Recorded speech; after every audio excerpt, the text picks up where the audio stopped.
Hi, this is Michael Buffer, and let's get ready for Bayloric TV.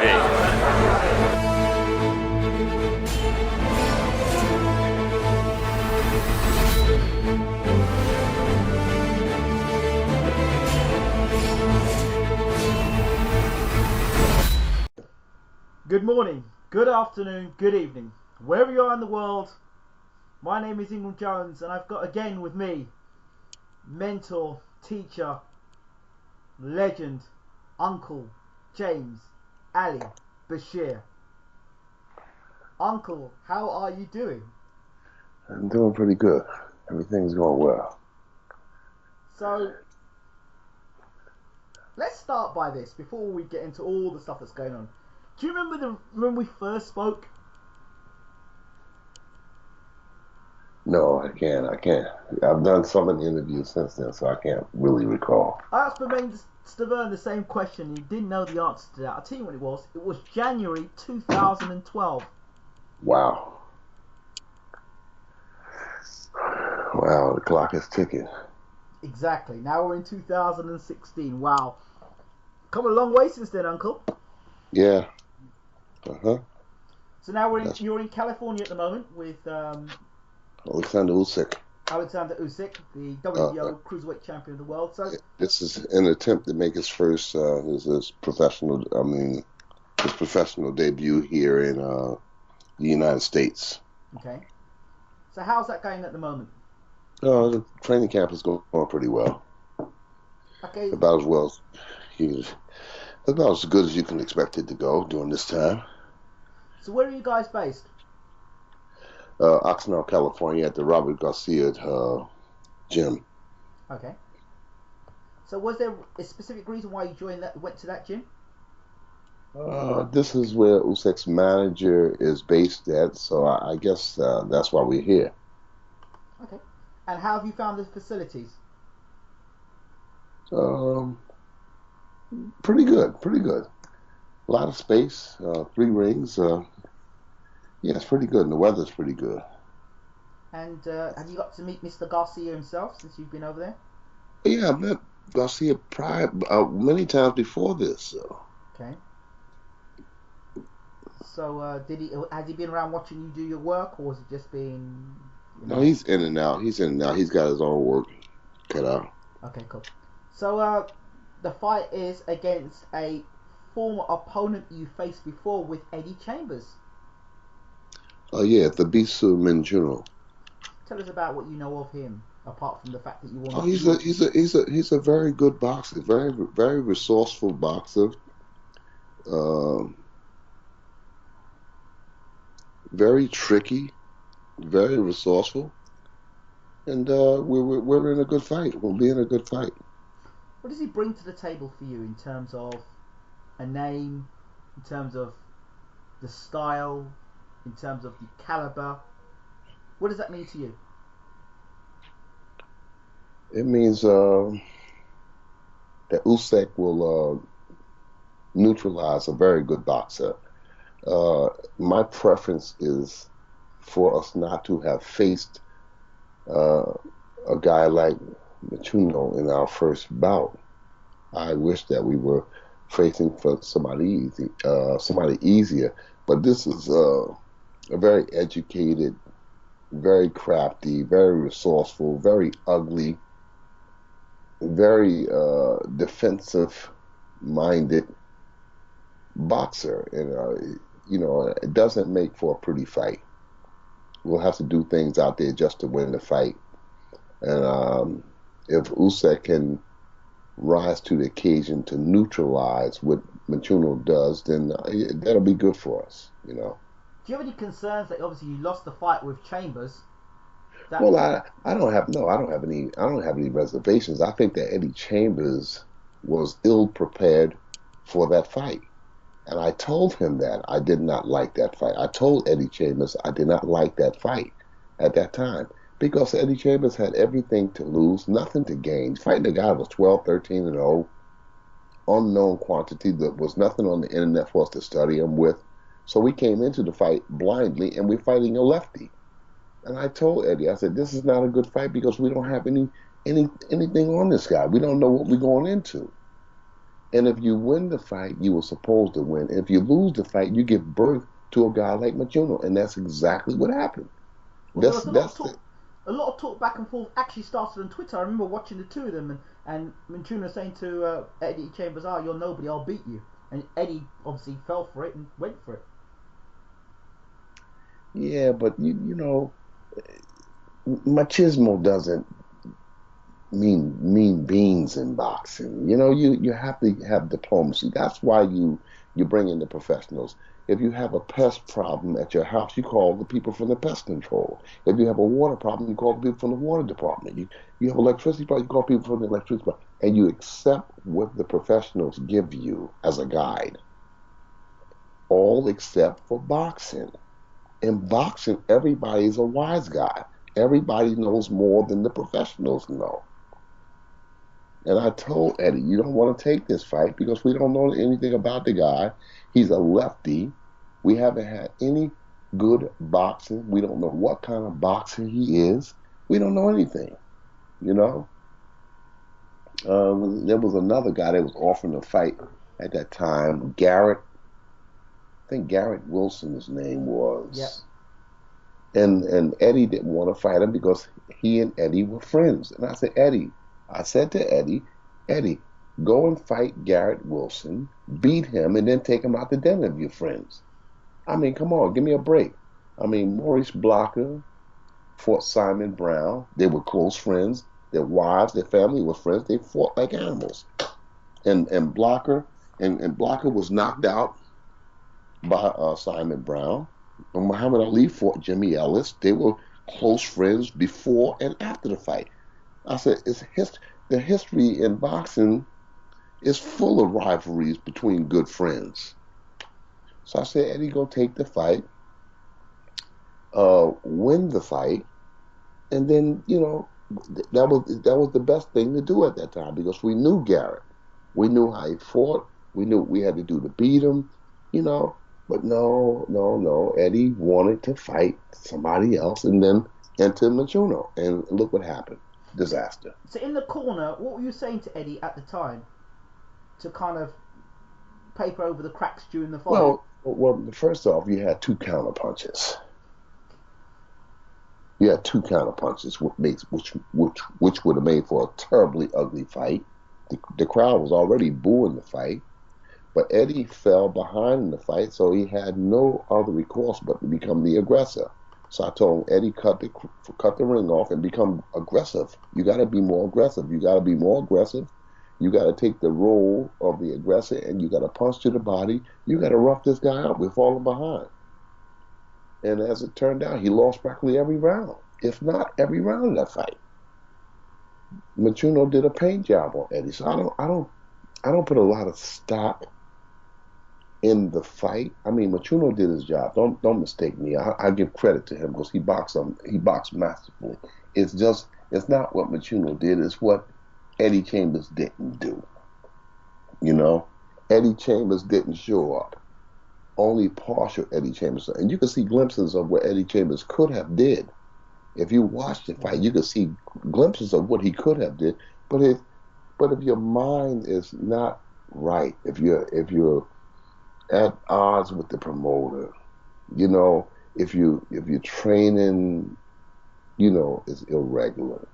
You're coming in one day at 3, the next day you're coming in at 1, the next day you're coming in at 10.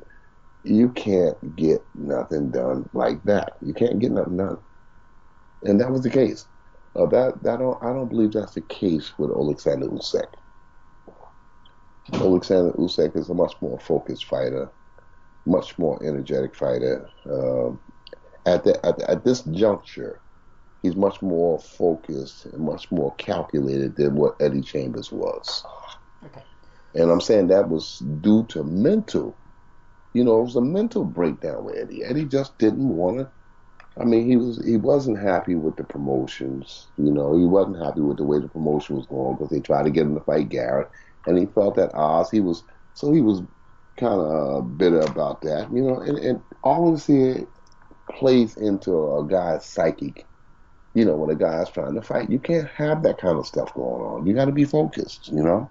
That's why I stepped away from the American scene because the American fighter, you know, they know too much. They know too much. They're always talking and telling the trainers, you know, these guys are young guys, and then they coming in and trying to tell trainers that have been around for many, many years what to do, what they need to do to be successful with them. And that's why I stepped away from the scene. So, in terms of the game plan for now, as you said, you're going to try and neutralize what Nchunu does. Um, you're going into your first defense. You're in America. Marketing-wise, it's a terrible fight, I think. In terms of caliber of opponent, it's a great fight. Caliber and where the guy's rated, he's a good fighter. He's a very no. He's not a good fighter. He's a very, very good fighter. Well, yeah. And it's like I said, it's not easy to look good against a guy like Machuno because if you notice that in the fight that Machuno lost, which is 2 fights, I believe, he's knocked out by Zach. I forget his name. Zach McQuesta, some kind of African name. Yeah. And that was in South Africa, I think. I'm not sure. Yeah, South Africa. Both guys that knocked him out was in South Africa. But and Junior Makabu. Yes. But both fights, nobody saw the Zach fight. But from all accounts, Debuso Machuno was winning the fight when he got knocked out. Right. And when he was fighting Junior Makabu, he was winning the fight. So it's not very easy to look good against a calculated counterpuncher like Debuso Machuno. It's not very easy. And I think that that the boxing powers that be, I think they don't respect the trainers enough. They need to ask trainers before they make these fights. But they just go and make the fight, and you just get the guy ready. They go and make the fight, and then they say, all right, you get the guy ready. Instead of, like in the old days, the management would always come and ask trainers, as a young guy, the matchmakers would come, or the promoters would come, or the guy who had interest in a fighter was always ask the trainer, what do you think about this guy? And the trainer would say yay or nay. But now it's a thing where we'll make the fight, you just get the guy ready. I would never choose him. But do you think also that could be, once again, we go back to this point, that there is a lack of respect as to who you are, and they want you to be the guy out, so they set you up in these positions where Usyk takes a fight that potentially doesn't make him look good, or potentially he could lose him, and then say, Bashir's crap, get rid of him. Yeah. Well, that too. That could play into. That could be a factor. That could very much be a factor. I believe that. That could very much be a factor. That could very well be a factor. It's no secret that you're not a media darling, okay? It's no secret that you're not a yes man, and it's no secret that if they got you on one of these HBOs or Showtime, that you'd be politically correct. You'd say exactly how you felt.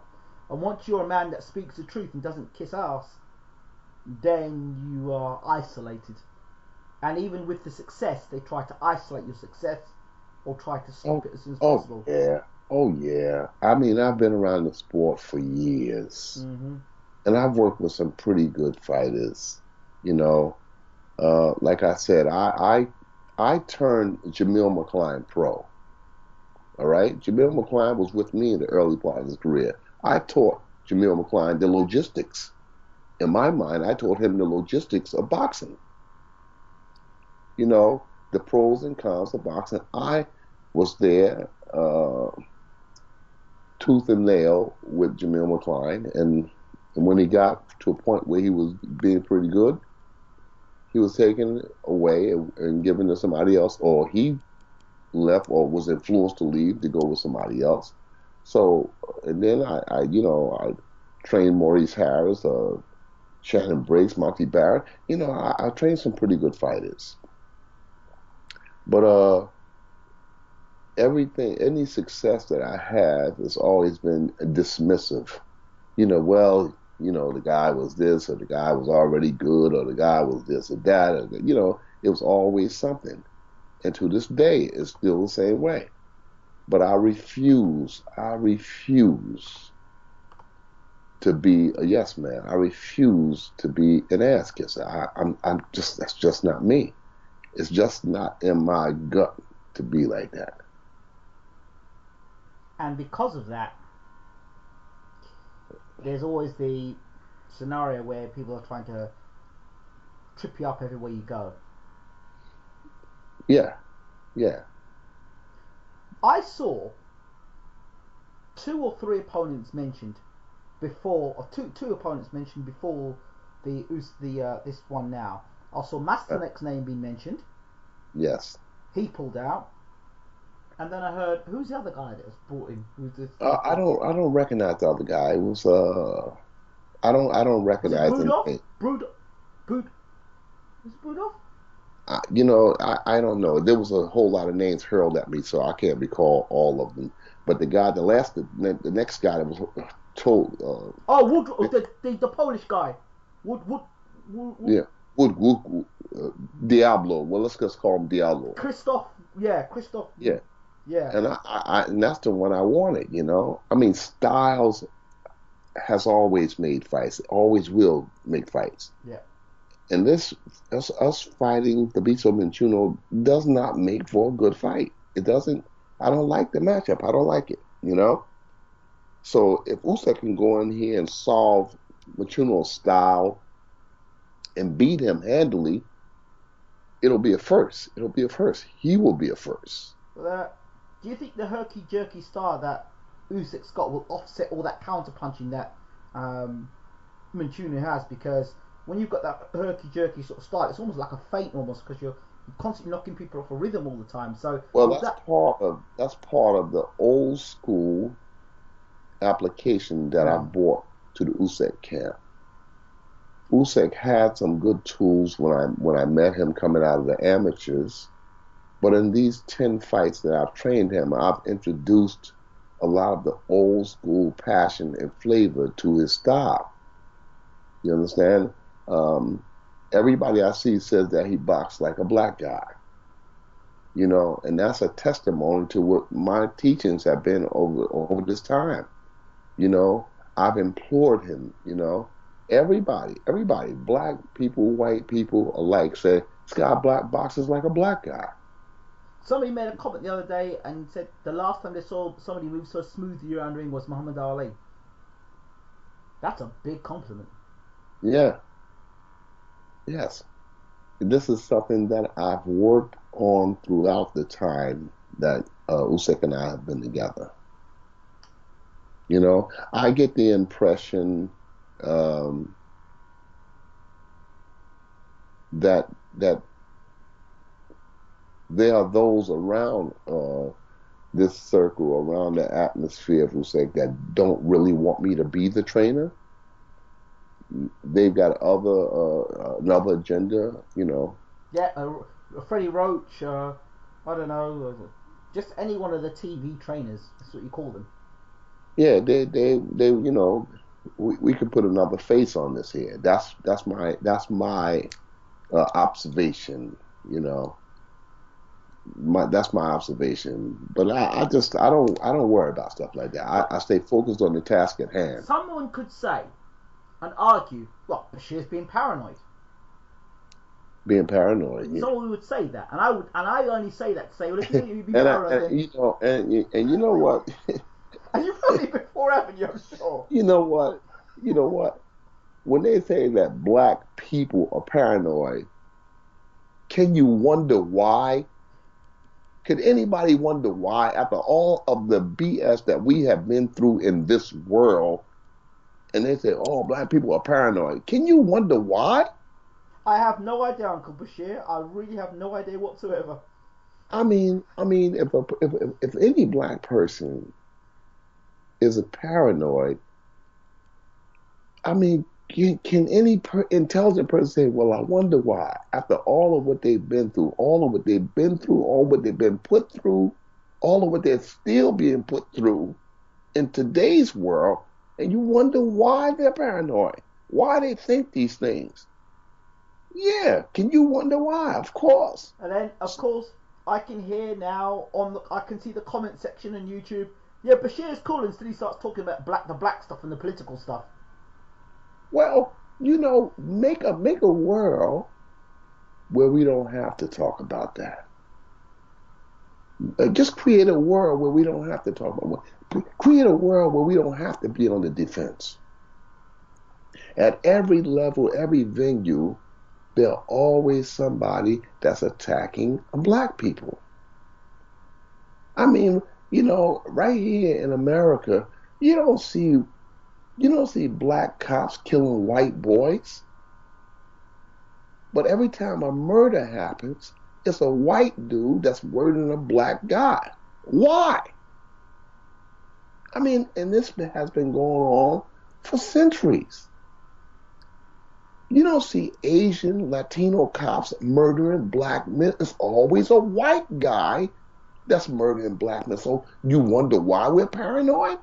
I mean, how many people? Somebody would say to you, "Oh, well, Mr. Bashir, well that," and it's something that I know happens a lot in boxing. Oh, that's got nothing to do with boxing. It doesn't happen in the boxing world. So Yes, it does. that stuff in the black world that doesn't happen. So don't talk about that because it doesn't happen. It spilled over. It spilled over. I remember as a child, Yeah. and my mother was nowhere. My mother was nowhere near racist. Mm-hmm.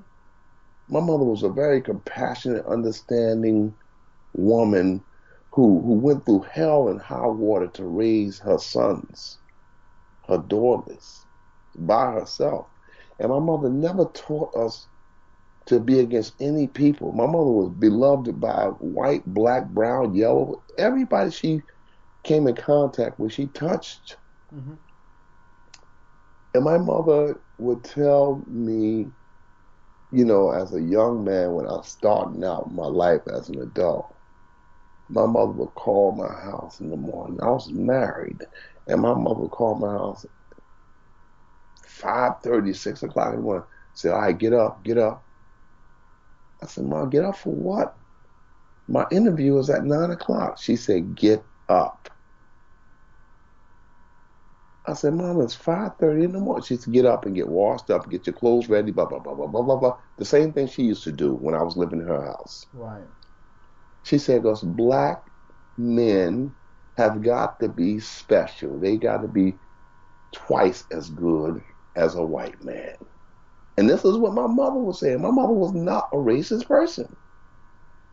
She said they got to be twice as good. And now, in today's world, I tell my grandsons, you got to be 5 times as good as a white man. The scale is moved up now. You got to be 5 times as good to get the position. I'm telling you. Because not all white people are racist people, but there are a certain segment of the white world that's bent on being racist, that's gotten comfortable with being racist, with gotten comfortable with dominating blacks. And the same thing happens in boxing, baseball, football, basketball, and everything else. So the next question I would ask you, again, I'm just, after reading YouTube comments and being on Twitter, you know what the next question is going to be. Well then, Uncle Bashir, give us an example of racism in your life. You're doing well, you're training Usyk, you've got Klitschko, so you can't have any, if those white boys employed you, so how can you talk about racism? Will be part of the team. I look at those who are less fortunate than me. I see struggling trainers out there, some of them good and some of them mediocre, but they've still been in the business a long time and they don't get the opportunities that I got. So I'm just one of those blacks that happen to become a named trainer. I labored a long time before I got with Vladimir Klitschko. I labored look, what about all those years prior to me being with Klitschko? I labored a long time behind the scenes. So then somebody would turn around and say to you, well, what about Emmanuel Stewart? He's black, and he's considered one of the greatest trainers of all time. Again, comment. Again, that's one. That's one. Eddie Futch, that's one. I mean, for every one black trainer, there's 100 white trainers. You Yeah, but understand? they're saying that Eddie that Emmanuel Stewart could be the greatest trainer of all time. Well, that's what is out Well, there. Emmanuel Stewart was a good boxing mind. All right, he was a good boxing mind, and I think that he was a better corner man than he was trainer. I think he was a better corner man. He knew when to go left, when to go right, when to go up, when to go down. He knew that. I think so. In my mind, there's a difference between cornermen and trainers. You know, uh, there may be some who bear to differ with me, but I think that he was a better corner man than he was trainer because he wasn't a hands-on guy. Emmanuel had his hands in a lot of pots. So he was moving around a lot, and there was other people doing the training, and he would come in and put the icing on the cake. So there's a distinct difference. I was there a long time with Emmanuel Stewart, 17 years overall, 15 years very, very closely. I was with Emmanuel Stewart, and I saw the inner workings of the Crunk Gym. I saw the inner workings of his trainings. You know what I'm saying? I was all over everywhere. I mean, we went everywhere. Spain, Italy, France, Australia. We went, we went a lot of places together. Mm. And I observed. But the biggest credit that I give Emmanuel Stewart was that he was a brilliant mind, a brilliant technical mind. And the biggest part of his calculation was that he always surrounded himself with good trainers. He always surrounded himself with good trainers. He knew trainers would do the job, and he would be able to come in and put the icing on the cake. So that's the big thing. And what people in the world don't see things. I see people on the internet saying, "Well, who would you like to have in your corner? Virgil Hunter, John David Jackson, Freddie Roach, or Floyd Mayweather Sr.?" But I said, "Well, good God, what about those trainers that came way before these guys came? I trained a boxer to box Freddie Roach. I trained a boxer. You go to YouTube, and in the listening audience, go to YouTube and look up a guy named I don't know what the guy's name was, Hassan Ali, aka Ingram, aka J.D. Cunningham. This guy would box one week as J.D. Cunningham, box another week as Herm Ingram, box another week as Hassan Ali. He would, in those days, he would just hop around the globe boxing. And this kid was never really prepared because he was a street kid. At that time he was a street kid, but he was a masterful boxer. He was a masterful boxer. He could wake up from a coma and kick somebody's butt. He was a masterful boxer. Not no big puncher, but he was a slick, crafty boxer. Sort of like if you go to YouTube, you look up a guy named Holly, Hollly, or Holley, Holly Mims, Mimms. Holly Mims, I don't believe Holly Mims ever became the champion, but he would give you a good whooping. He would whoop you. And Hassan Ali boxed Freddie Roach in Atlantic City and beat Freddie Roach. And they gave Freddie Roach the fight. Why? Because Herman Ingram wasn't supposed to do good. Hassan Ali wasn't supposed to do. He wasn't supposed to do this to Freddie Roach, Eddie Futch's fighter. But Hassan Ali beat the brakes off of Freddie Roach. And they gave Freddie the fight. Favoritism.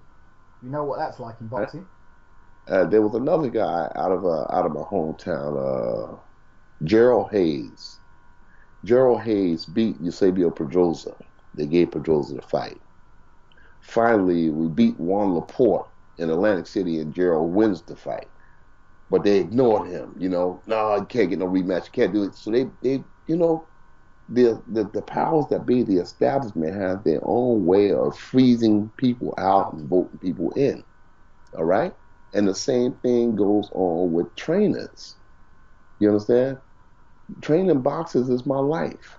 You know, I walked away from the workforce many years ago to become a boxing trainer because I thought I was pretty good at it. I thought I was pretty good at boxing. But for the listening audience, just to know, I was born with impaired vision, so I could never be a pro boxer. I was born like this. And Vladimir Klitschko sent me to the best doctors in the world to have my vision corrected, and they can't do it. Everybody wanted me to sign a waiver. We'll sign this waiver and we'll take a look at it. So in other words, if you make a mistake and I wind up blind, then hey, you signed a waiver. You can't sue. You can't do it. So I'm good. I'm all right. I'm good in my skin. Everybody is born to do what they do. Absolutely. Auto mechanics, carpenters, airplane, but everybody is born to do what they do. Let me ask you a question. Are you born to train Shannon Briggs to become world heavyweight champion again? Shannon Briggs and I make good music together. Shannon and I get along very, very well. Did you But know Sh- I spoke to Shannon Briggs 2 days ago, and I said, Shannon, what's going on? He said, I'm okay, champ. I said, I gotta go training. I said, just before you disappear and go off to the gym, ask you a question. You and Bashir gonna train together? He says, you know, Bash is my man. Bash is my dog, man. Bash is my man. You know Bashir. I said, yeah, I know Bashir, and I know how close you are. Are you gonna have Bashir in your camp going for the world title? One more time. Are you gonna do it? Bashir knows where I am. You know, he knows I want. You know, he knows. I'd love to have Bashir in my camp. So that's what Shannon said. I can't be in Shannon's camp. You know what I'm saying? Shannon's got to call me on the phone and say, listen, man, fly into Florida. We sit down and we hammer out a deal.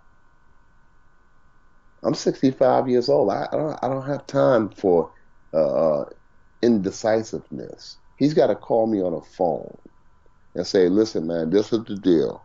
I want you to come in 6 weeks, train me, prepare me for this fight for X amount of dollars. You know what I'm saying? For X amount of dollars. Because when Shannon Briggs fight, it's going to be a lot of money. You know what I'm saying? So he's got to do what business people do. You know? What business people do. You sit down, you hammer out a deal, you give a contract, you say, okay, this is what we are. This is what we are. I'll pay you this amount of money. Once I got that done, then I'm half bags will travel. I'm going to train Travis Kaufman to box Amir Mansour. Ooh, that's a dangerous fight. That's a dangerous fight for both of those guys. It's a good fight, but it's a great fight for the heavyweight division. I've been contacted by Travis Kaufman, and Travis Kaufman has asked me to come in to train him in the absence of Nazim Richardson. I don't know. Nazim might be preoccupied or whatever, but he asked me, could I come in to train him for the fight against Amir Mansour? And I told him, yeah, I would do it. I see, brother Nazim is not training Hopkins. John David Jackson is training Hopkins. Right. I saw that. So maybe something. No, maybe he's stepping away from boxing a bit. Brother Nazim. I don't know. I don't know. You know, I haven't spoken to Nazim, so I don't know what it is. I just know that Travis asked me, could I come in? Would I be available to train him? I told him, yeah, I would do it. Fantastic. So when's that fight? I don't think they have a number yet, but sometime it's going to take place in January. It'll take give you much time to train, does it? January. End of January. February. End of January, early February, Well, it should take place. Enough time, 6 weeks there at least. It's a good fight. It's the kind of fight that the heavyweight division needs against two competing level in their careers. You know. Okay. Travis has just come off a fight with Areola, and most people say he won the fight, but you know, Areola with decision. You know, so I'd like to see that. Okay, I'm going to go for a list of fighters and a list of fights. And before I finish, for people who are listening about Alexander Usyk, In terms of sparring and training, how's that been going? All the training and sparring has been going very well. You brought anybody in particularly In fact, for? we did. No, just brought in good short southpaws, good short, quick southpaw. Okay. Um, we'll talk cruiserweight, heavyweight news. Gassiev beating Lebedev. Yeah, I saw the fight. What did you think? It was a very close fight. I thought that the decision was justified, but not 116, 111. It was 113, 114, 114, 113, 114, 113, 116, 111, 116, 111. No, I don't see that. It's amazing how one judge could see it 116, 111, and the other two judges see it 114, 113. But nonetheless, Gassiev did a good job. Gassiev Usyk, the question would be asked. I see Usyk beating him. Why? Usyk is just simply I think Usyk is just simply the better boxer, the more poised boxer. Alexander Usyk is a masterful boxer, and that's what this sport is. See, people look at the big punches. Gassiev is a big puncher, but Usyk wouldn't be standing in front of him the way that Lebedev was. He wouldn't be able to hit Usyk as easy. So I think that Usyk beats him. My thinking. But would you take that fight after this one? In the unification bout? I would take any fight to unify the title. Any fight to unify the titles, I would gladly take. Usyk is ready to fight anybody. He's a talent, man. Alexander Usyk is a great talent. And you cannot dismiss that. Lomachenko is a great talent. He's a very, very great talent. Uh-oh. Some people are just born to do what they do. I really didn't want to bring this up, but Nicholas Walters. Nicholas Walters is an embarrassment. He's an embarrassment. He needs to go somewhere and put his head in a hole and stay there for the next 20 years. Because he let down a lot of people. There were a lot of people who were betting money. I was in Vegas, and people were betting money left and right on him. And for him to go out and do what he did, oh no. He's no Roberto Duran. Duran had a big reasoning for quitting in the Leonard fight. People talk about frustration. He had to go to the bathroom. All right?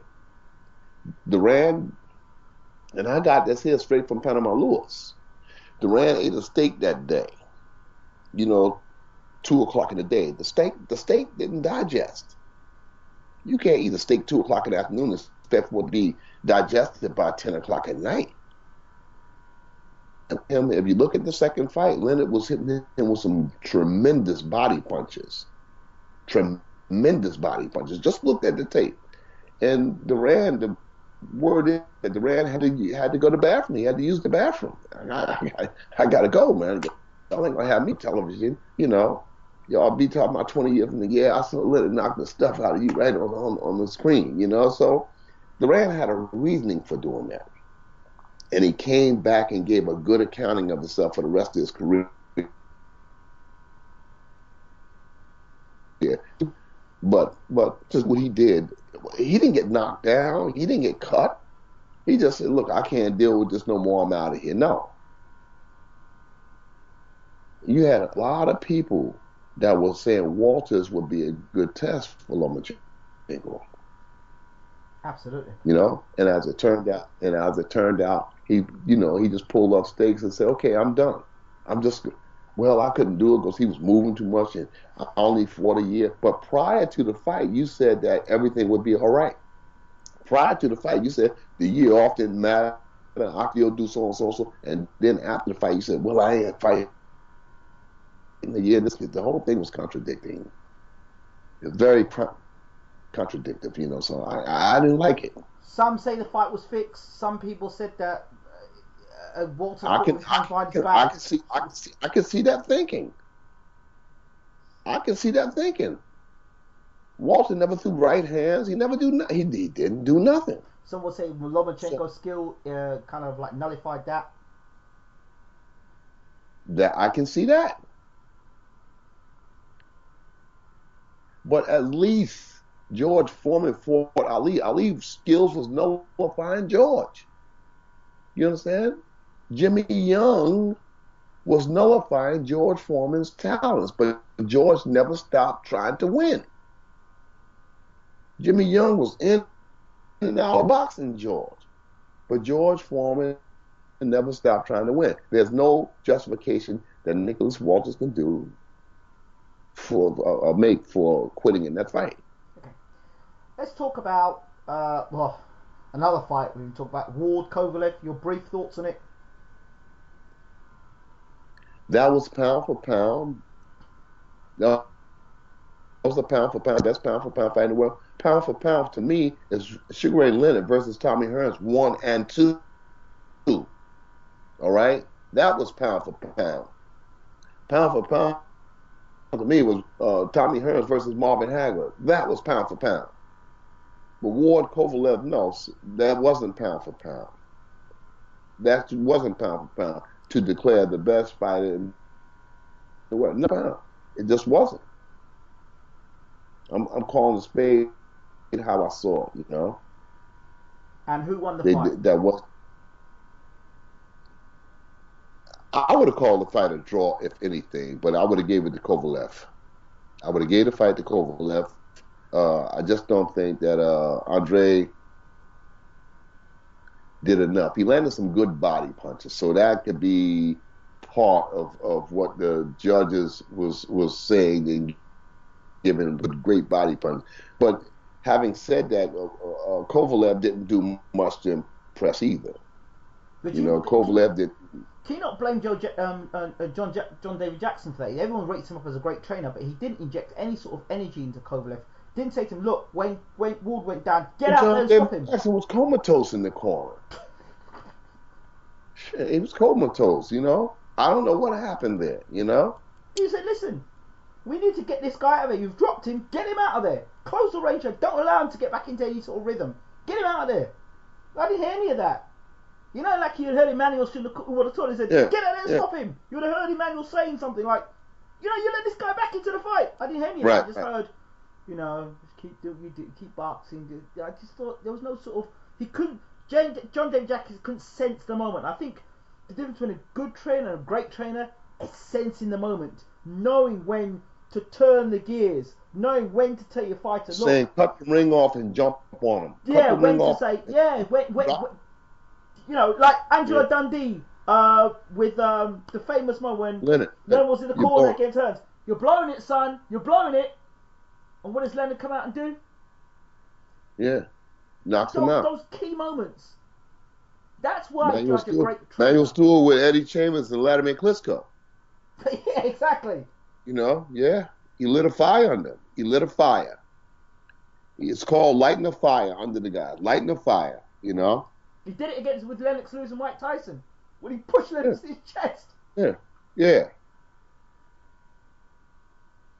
Why? Yeah. I've seen so many world title fights and big world title fights where it's go ahead.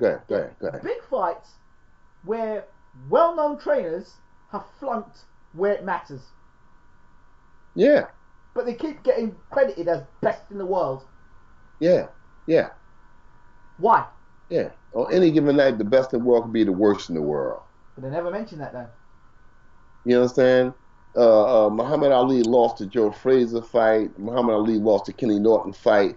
But the corner remained the same. Dundee remained with Ali to the end. You see?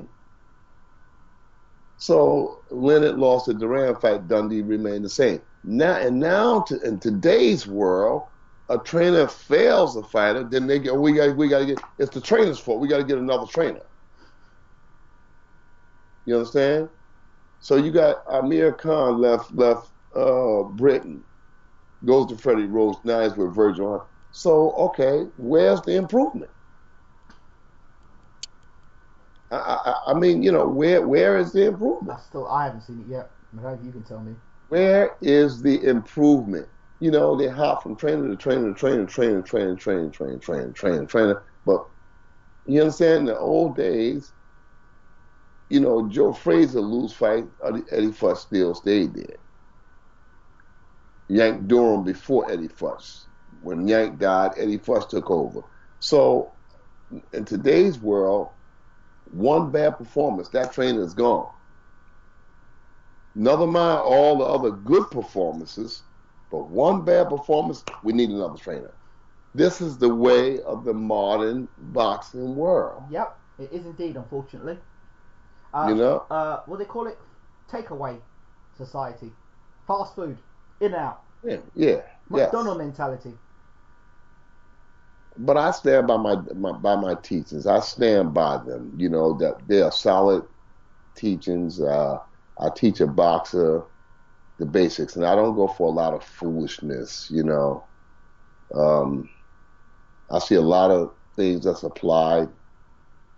You know, conditioning coaches and different applications that I just don't agree with. I just don't agree, and I don't want nobody to try to make me agree. I said, look, I you do what you got to do, but I don't agree with it. You know? Which comes to another point. I'm kind of going all over the place, man, because there are things that we're talking that are coming to mind. Watched Bermain training under Dunhouse a couple of days ago. I've got the videos up. Bermain was really nice to send us the videos over, and there's a couple of videos where he's doing his head work, popping his head, and he's got Dunhouse just popping a stick at him. And he's popping his stick and Bermain just shifting his head to help his head movement. How much is that realistic and how much does that help? It's got a glove at the end of it and he's just shifting his head. How helpful is that?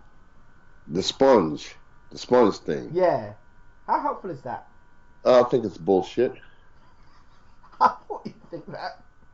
Yeah, I just think it's bullshit. You know,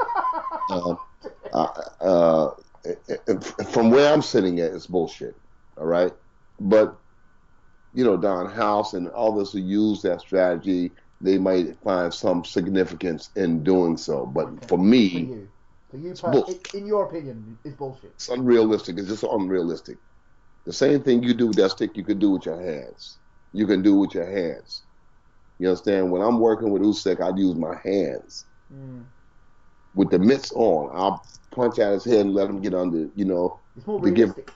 It's more realistic, and the range is more realistic, So that's why I say I don't agree with the modern tactics, There's another thing I'm seeing boxers do on the pads. Like, they're lightly tapping the bags and then landing big shots. What is that? I don't understand. When they like Mayweather style, they tap the bag a little bit lightly and then they start throwing bigger shots on the back. What is that? In all the times I never understood what that meant. What does that mean? Bullshit. Right? I don't agree with that. I just don't agree with those kind of tactics. I don't agree with those kind of tactics. They have no place in my training regime. And what about the bodysuit? No. Why? Because nobody's going to stand in front of you and let you do that. No other human being is going to stand there and let somebody hit them in the body like that. That's why I like just using the heavy bag, and the bag is swinging and the bag is moving, and you got to move your feet to find the bag and hit the bag. There's nothing better than that straight bag, a heavy bag. You putting that suit on and you tap, tap, tap, and then dig a shot to the body. I just don't agree with it because nobody's going to let you do that. It's not going to happen. I don't know how much I can agree. I agree with you so much as a fellow coach, and those things you practice for what you're going to do on fight night. If you're not going to do it on fight night, then don't be doing it in the gym. I tell them all the time, if you're not going to do it in the ring during the fight, don't do it in the gym. I told a young man yesterday, he was hitting the heavy bag, and then he would take his glove and he would steer. He would slow the heavy bag down. I said, no. I said, don't touch the bag. He said, no, because it was moving. I said, no, let the bag move. You find the bag with your feet. You know what I'm saying? And when you approach the bag with some respect. You approach the bag as though the bag got arms and feet that can punch back. Mm-hmm. You know what I'm saying? Approach the bag with the same caution, the same fear, the same nervousness that you would approach a human being with. That's the problem with boxers. That's the problem with the teachers. They claim that they know.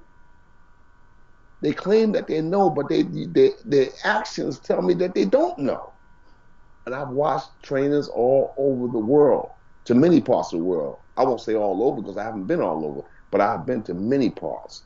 France, Sweden, Switzerland, Italy, Germany, Austria, Australia, New Zealand. I've seen trainers and all of them got that same attitude.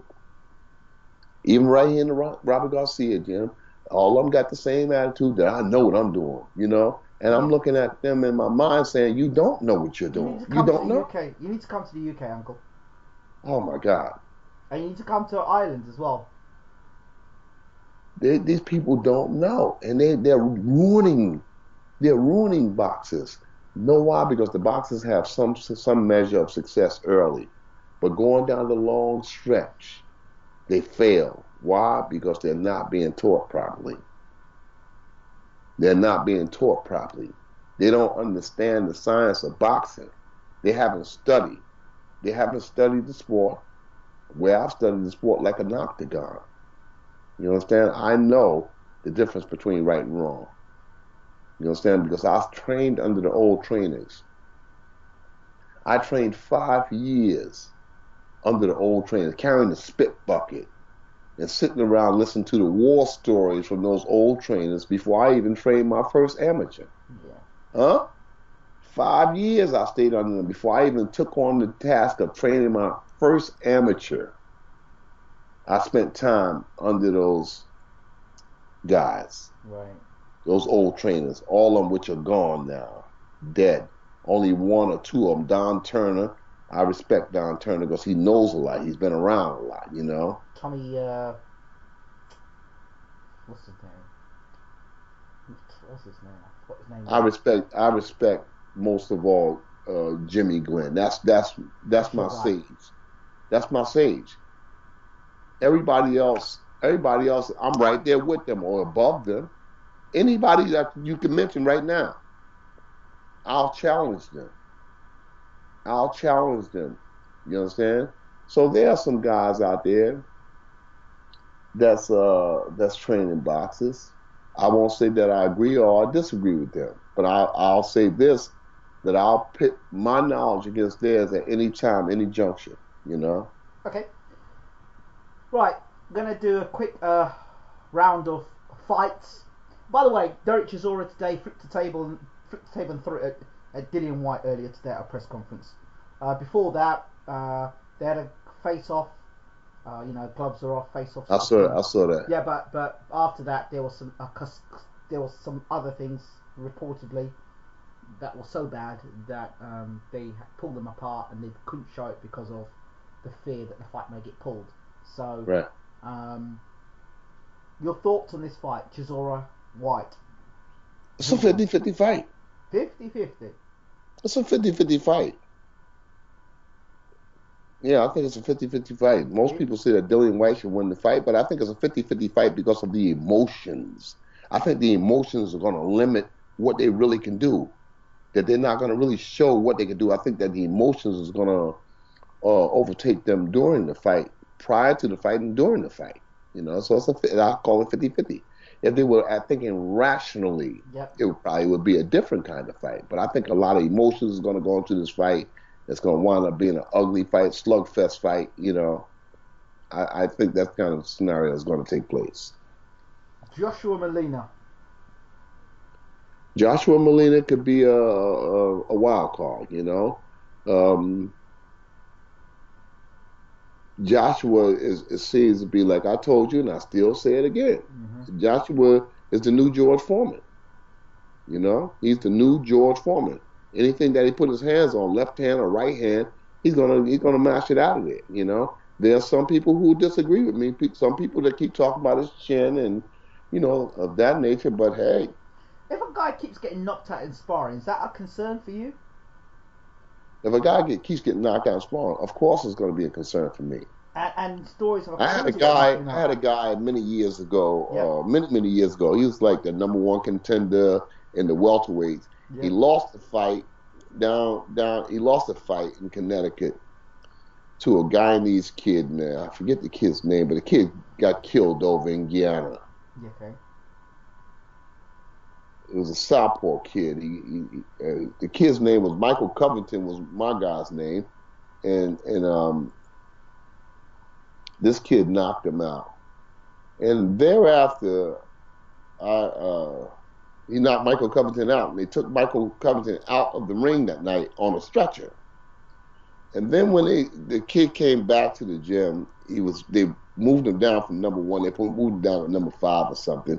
He came back to the gym, and we would be working. We was getting ready to fight a young man named Hercules Cavello from Canada, and we was in the gym working and working and working, and his nose would start bleeding. So I'd wipe his nose and stop, and then the next day his nose would start bleeding again. Now, mind you, he's not boxing; he's just hitting the bag. His nose would start bleeding. So I called his manager and said, "Look, you gotta have this guy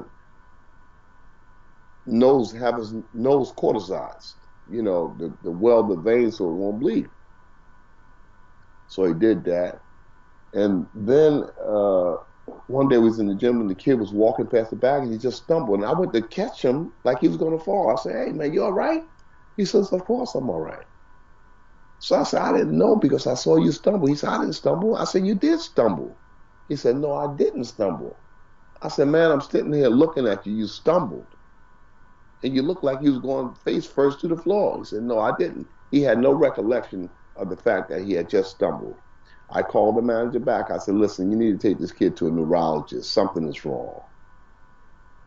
And he did it once or twice more. And I said, no. No. I said, "This kid is not." He said, "Well," the manager said, "Well, he's got a fight in 3 weeks. I mean, what the heck?" I said, "What the heck?" I said, "No." I said, "Something is wrong because the kid is stumbling around." That one fight that he had up in Connecticut ruined him. Ruined him. It's changed his speech pattern, everything was changed from that one fight, that one knockout. Everything had changed. And the manager kept saying, "Well, we're going to do it." I wouldn't go to the fight with him. I wouldn't go to the fight. They took the fight, and he wound up getting stopped in 5 or 6 rounds. I called his wife during the fight.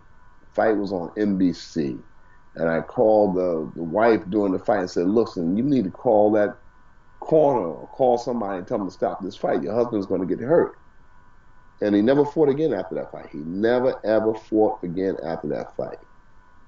Wow. No, he just never fought again. Wow. Not good. So you're saying the wildcard fight, Joshua and Molina. Why wildcard? Because you don't know what Molina's going to show up. You don't know what Molina's going to show up. Molina got balls. That's what I'm saying. And I've said to everyone, Molina's hurt everybody's fought. He's rocked everybody's fought. He's got some kahunas, man. He comes to fight.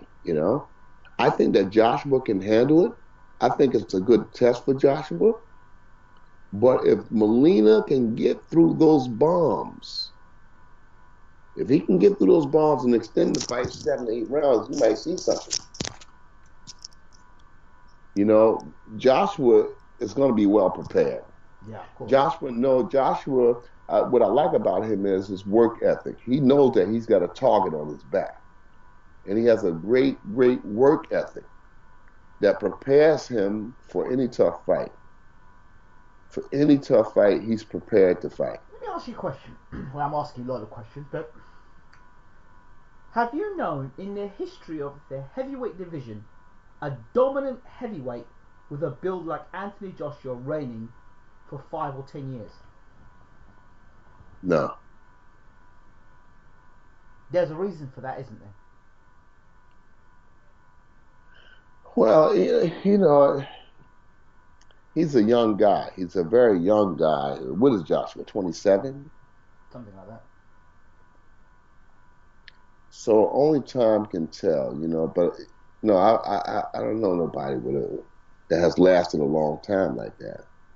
You look at all the heavyweight greats, or you look at Ali, Larry Holmes, even Mike. Somebody said, "Oh, Mike Tyson was muscle bound," but he wasn't.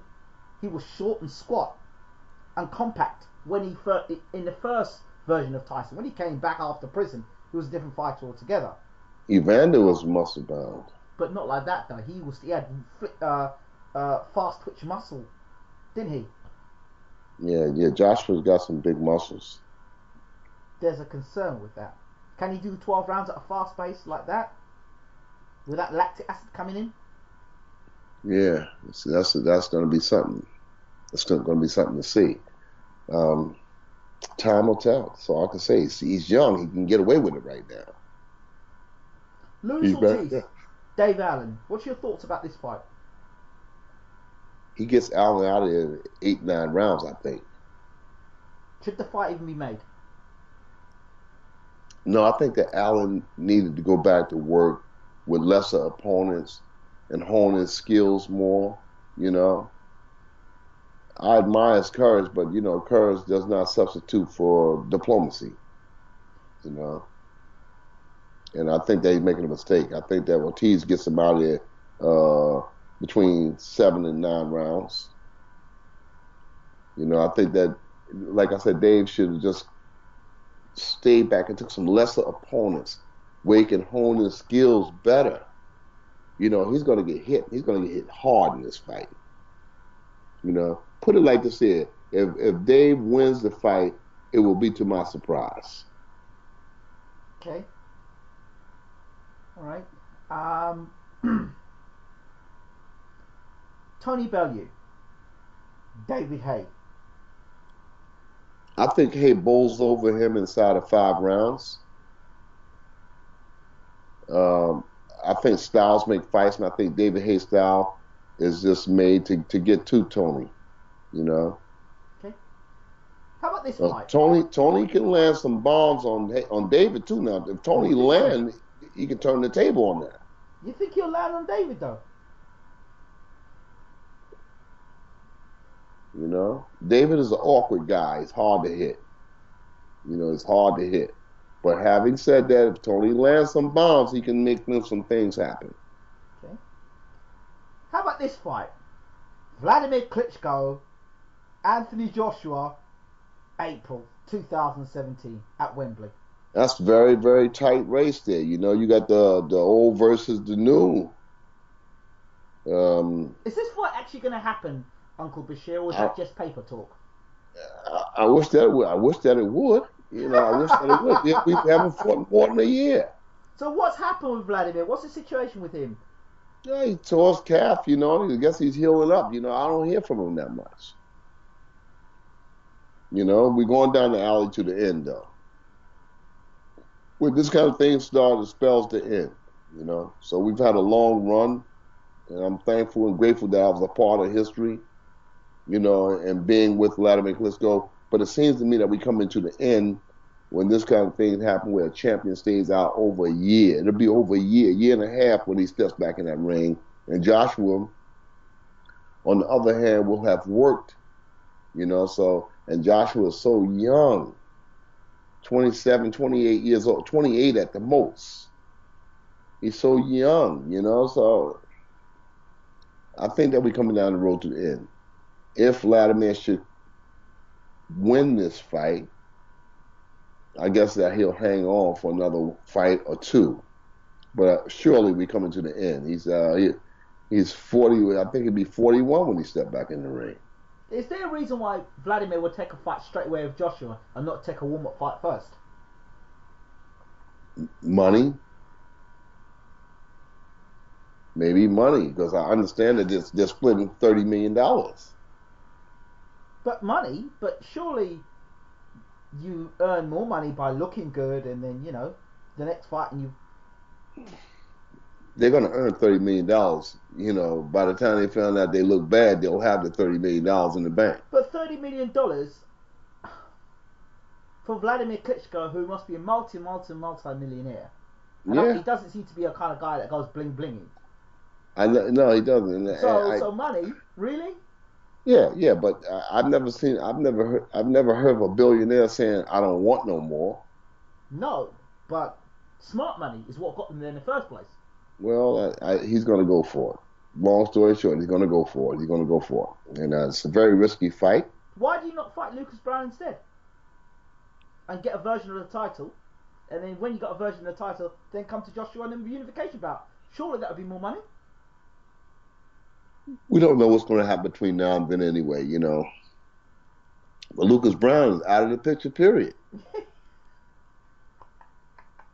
He's out of the picture. Period. And one other fight, Parker versus Ruiz. That's a hot fight. I'm going Ruiz. Huh? I'm going to That's go a hot. Ruiz. That's a hot fight. You know Ruiz has lost a lot of weight now, yeah? Yeah, Talking yeah, about 25 pounds yeah, under Sanchez. yeah. That might be to his undoing too. That's what I said. I said his durability. He might not be as durable. That him fighting Chubby like that did helped him a lot, I believe. And Ruiz can punch. Parker can punch. It's going to be a good fight. It's going to be a good fight. Who's your money on? It's a pick 'em to me. I couldn't put a dime on either one of them. If I was a betting man, I couldn't put a dime on either one of them. Because it's a pick 'em fight. It goes to points and it's in what's his name's backyard. You go to Parker, Yeah. wouldn't you? Yeah. Yeah, I think if it goes to points, that Parker will win it. I think Ruiz's chances to win by knockout. Mm-hmm. If he don't knock him out, then Parker will win a decision. Parker's one of these guys that likes to throw a lot of punches from what I see, but not very defensively responsible. Yeah, he'll be defensively responsible in the second one, because if not, he'll be on the floor looking at the lights. Ruiz is that kind of puncher. Wow. Oh, and finally, to close off, Domain Stavern, Alexander Povetkin in Russia. Povetkin? Mm-hmm. In Russia. Yeah, Povetkin. Why Povetkin? Because Severn's not going to knock Povetkin out. If he doesn't knock him out, he's not going to get the decision. So you don't think Stavern's got the power to knock Povetkin out? No. Well, no, let me rephrase that there. I think that he got the power to knock him out, but Povetkin is a better defensive fighter than what people give him credit for. And he has a good chin. He has a very sturdy chin. I saw him get hit regularly and go down 3-4 times with Vladimir Klitschko and get up and keep fighting, and that's a big credit to him. That's a very, very big credit to a guy that I thought that wouldn't last 7 rounds with Vladimir Klitschko, but he kept getting up. He kept taking those punches. So I think that he wins the fight by decision. How good a fight is this going to be? Again, styles make fights. Both of them got a style that complements the other guy's style. So I think that it's going to be a good fight. I think it's going to be a good fight. Okay. I think that brings us to a close of our interview. Uncle Bashir, do you have anything, last words? Just stay tuned. Boxing goes on, But I tell you, you be careful when you're saying pound for pound and number one and who's the best trainer out there. Some people are just put in better positions than others to make themselves, their credits grow. That's all. Gennady Golovkin, pound for pound number one in the world? He could be, but he's got to get a dance partner. You can't be the guy until you get a dance partner. He's fought junior middleweights, welterweights. He's fought people who weren't necessarily on his level. In order to be the guy, you got to fight the guy. Hagler proved that he was number one. You understand? There was a debate the other day, and somebody said, "Well, Hagler wouldn't have beaten Gennady Golovkin because we don't know how good Gennady Golovkin could be." Hagler would have tore Gennady Golovkin out the frame. Hagler would have hurt him because You can just go back. You can look at a fighter like Juan Roldan, and him and Gennady Golovkin shared a lot of similarities. You understand? There's a lot of guys that Hagler fought that was similar to a Gennady Golovkin. You know, Hagler would have tore Gennady Golovkin out of the frame. I'm telling you, Hagler would hurt him. Hagler was a beast. Hagler would hurt Gennady Golovkin. When Golovkin landed on Hagler and nothing happened, that would be the end of him. You know, Hagler was just an animal. You know, he was an animal, and he wasn't taking no for an answer. He'd get you out of there. So I don't see that. I see him stopping Gennady Golovkin somewhere between 9 and 12 rounds. I see him stopping him. Conor McGregor. He's got his What boxing about license. And Oscar De La Hoya's. Look at your face. Look at your face. Your face is a picture. Conor McGregor versus Canelo Alvarez. Your face is a picture of Conor. what did he say? Oscar De La Hoya says a great fight to be made. Canelo Alvarez versus Conor McGregor. Alvarez is too big for McGregor, isn't he? Well, 100 is easy. That's the fight to be made. Oh no. No, Conor McGregor don't want to fight no Canelo Alvarez. Alvarez will bust him up. Alvarez will break Conor McGregor's back. No, no, that's not a good fight to me. And one other fight that I said to Abel Sanchez, and it was rumoured, Pacquiao versus Golovkin. They've moved down to fight Pacquiao. Oh, stop it. I mean, stop it, man. You know, this becomes a bore now. Pacquiao's almost 38 years old. He's been in numerous battles over the years. Body's got to be begging for a break. You know, he's been in numerous battles where he's given his guts, his heart, his blood. I mean, give me a break. Let the guy rest. Let the guy go out to pasture. What are they gonna? They're using him like a tea bag. Just keep dipping him in different glasses. Come on, man. The guy fought Barrera. The guy fought Morales. The guy fought Marquez. Those 3 fights alone, I'm not even getting to the other battles he had, but those 3 fights alone, he fought 3, 3, and 4, right? Yep. 3, 3, and 4 times. I mean, 3 times for Morales, 3 times for Brand, 4 times for Marquez. Those fights alone is enough to wear an individual out. We're not even getting to the Mosley fight, the Mayweather fight, the Cotto fight. We're not getting the Hatton fight.